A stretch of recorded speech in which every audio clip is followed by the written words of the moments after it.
We live in a pretty divided world where people can't agree on a whole lot sometimes. Whether it's sports, whether it's culture, art, music, politics, whatever the case may be, there's just not a lot of agreement from a lot of people sometimes. But I think one of the things that we can agree on is that like college sports, college football in particular, is probably better off without political intervention, right? I feel like that's a safe bet to make that we can agree in a world and in a sport that is built on disagreements and is fun to disagree about. We can agree that like people on Capitol Hill should not be the ones making decisions or even influencing the decisions in college sports. I feel like it's a fair assessment, and I hope you are with me on that because I don't think you're going to get any great ideas, decisions made from those people. So the question that I have today is, how does politics, how does Washington, how does the state capital, depending on what state, affect the next round of realignment? And it feels as if there's this impending round of realignment waiting to happen, that Florida State is either going to be successful in challenging the ACC's grant of rights, and that conference will crumble and really, truly, legitimately lead to a power two situation between the Big Ten and SEC, or somehow, some way, the grant of rights stays the way it is. I lend myself to believe that the grant of right probably remains, and that Florida State is spending an awful lot of billable hours with law firms to ultimately be unsuccessful. But that's neither here nor there. It feels as if Florida State can get out of that grant of rights, the ACC crumbles. And I apparently don't. I'm not alone in that, because there are legislators in North Carolina who have started to create a plan that basically, and North Carolina's college system, by the way, is kind of, I don't even think it's kind of weird. It's weird, right? That there is a board of governors for the entire public university landscape in the state. So generally you have a board of governors, right, for your school, that they make the decisions for your school. In North Carolina, each school has their own board of trustees, but the University of North Carolina system is governed by a board of governors. So North Carolina and North Carolina State, as well as East Carolina, Appalachian State, whoever, down to like Division II schools, UNC Pembroke, are all governed by one set of board of governors, the way I understand it. So the board of governors are working on instituting a plan, essentially a proposal even, that would limit a school being able to choose what conference it's in without having the board of governors decision. So the board of trustees, the athletic director, president, whatever the case may be, they might all be in agreement that this school should be in this athletic conference, but unless it gets approval from the board of governors, and they give the board of governors like super advanced notice of a potential move, and then a financial plan associated with that move, they can't do it. So it basically, and I think on principle, it sounds like a good idea, right? Like nobody's going to be caught off guard that somebody's sneaking out the back door under this proposal, because you're going to have to declare, hey, this is what we are. This is what our intentions are. This is what we're thinking. This is what we're going to do. Here's financially how this is going to work for us. And I think it's geared towards North Carolina more than North Carolina State, right? Like it's geared more towards, we want to ensure that the Tar Heels don't sneak out the back door, leaving NC State high and dry. We don't want a situation where North Carolina is negotiating with the Big Ten or the SEC. I will contend that it's the Big Ten more than the SEC, but that's neither here nor there. That North Carolina is negotiating with one of those conferences to leave the ACC and join the Big Two, while not telling North Carolina State. So this would guard against that. And then I think the financial plan is, it's really easy to then state, like, here's our financial plan. And if they are going to do that for North Carolina State to get basically a you're leaving us behind tax, similar to what UCLA is going to pay Cal when UCLA joins the Big Ten. So it sounds like on the surface, in theory, it's a good plan that, hey, we don't want anybody kind of trying to, pull a Baltimore Colts and load up the Mayflower trucks in the middle of the night and get the hell out of here, leaving us holding a bag. But at the same time,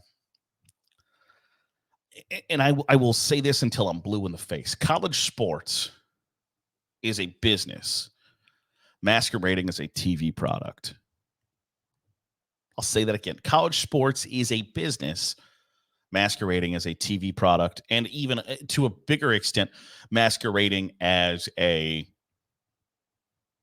philanthropic, holier-than-thou sports offering than it actually is.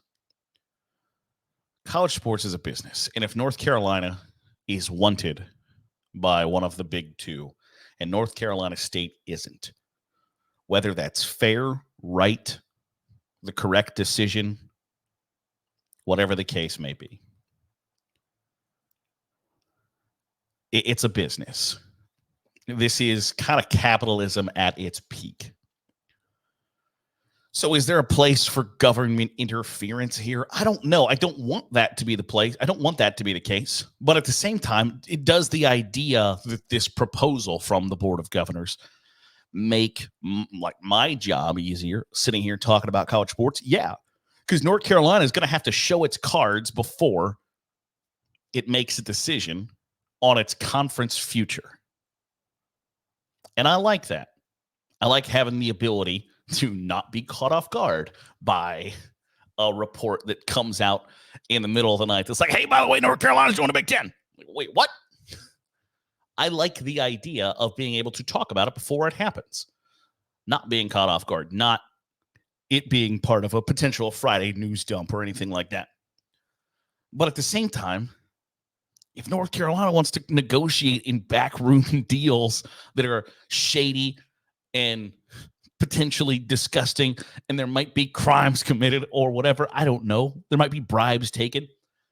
Do I really want like a state legislature involved in that? And this isn't the first time, by the way, that college sports has been affected potentially by politics, that there have been long history of state houses being divided along college alma mater lines.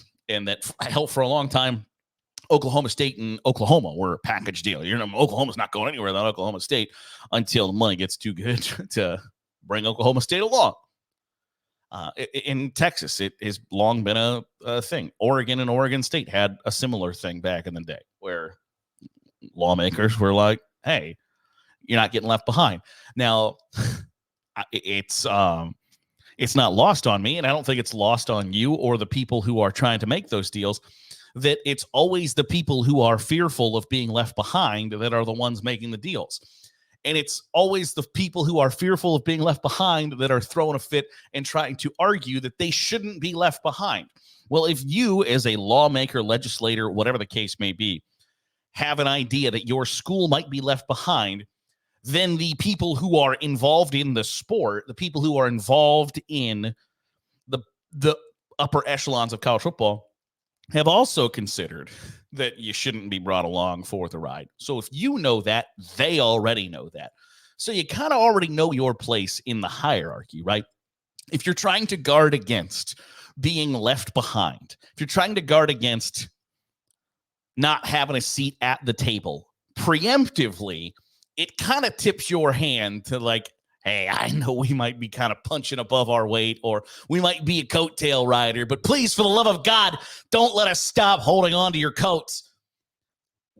Like the people who are trying to make these laws or create these policies or create this proposal that gets passed that NC State, doesn't get left behind. The people creating that, they know.